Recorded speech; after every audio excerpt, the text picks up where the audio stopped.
Gabon's National Infrastructure Master Plan comprises of 21 major projects. That's with the total investment estimated at $11.8 billion. The strategy is aimed at providing Gabon with the necessary infrastructure that's for socio-economic development and diversification of the economy. Joining us for more on this and of course the time frame that's needed to implement this plan, Jim Dutton, General Director for the National Agency for Major Works, joining us from Libreville. Jim, thanks for your time today. So of course you're charged with overseeing this plan.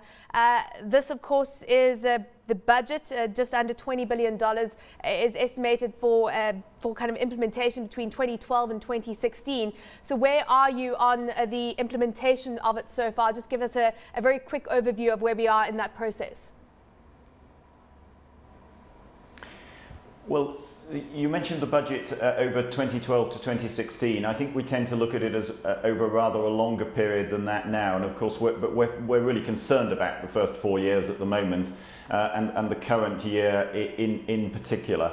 But we are in the business, in the process of implementing the master plan that was mandated by the President almost 12 months ago now as the base for infrastructure development in this country.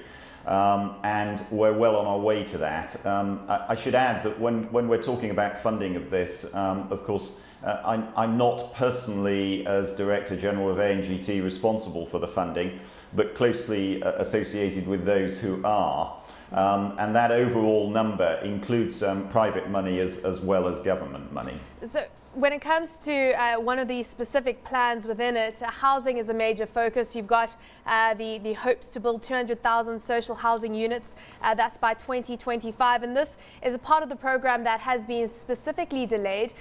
So what is the plan to kickstart that? And of course, it is quite a bone of contention given the fact that the Gabonese people feel that there is inadequate housing, especially in key areas like Libreville.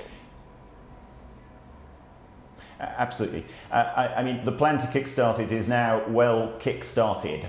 There are houses appearing daily at the Angonji housing site north of Libreville.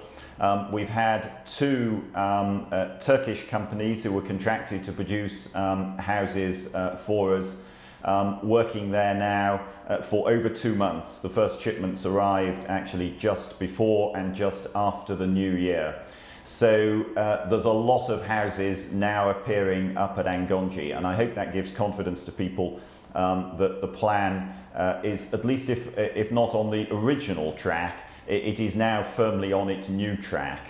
And those houses are appearing and more will appear over time. Give us an indication of, staying in the, I suppose, the social space, what the plans are around health infrastructure in the economy or in the country.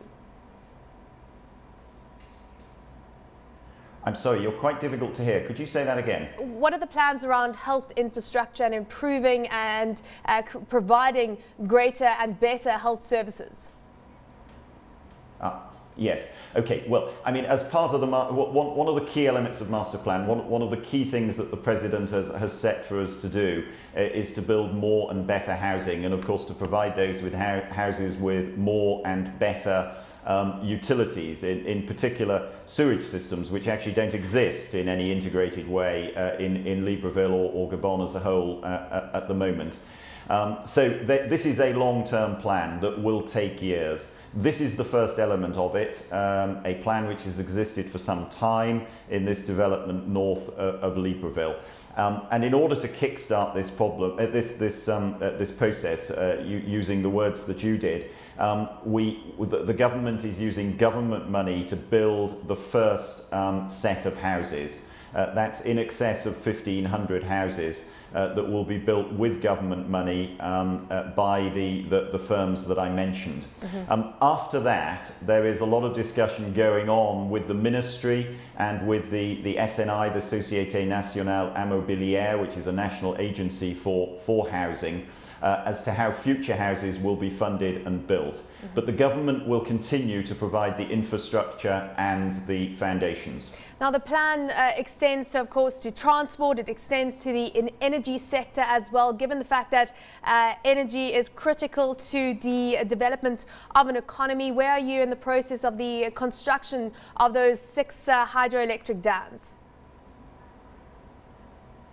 Well, you're absolutely right that energy is crucial, and part of the value that the ANGT brings to this process is that we are able to integrate and synchronize the plans so that the housing plans, the energy plans, the transport road plans, the port plans and the airport plans are all brought together. So each of these plans is at various different stages. This is a country with a huge resource for hydroelectric power, but at the moment it is largely a potential resource because it's not being realised and it's not online. But there are many plans to provide electricity in an integrated way, and that's what the ANGT does in integrating these plans of the various ministries.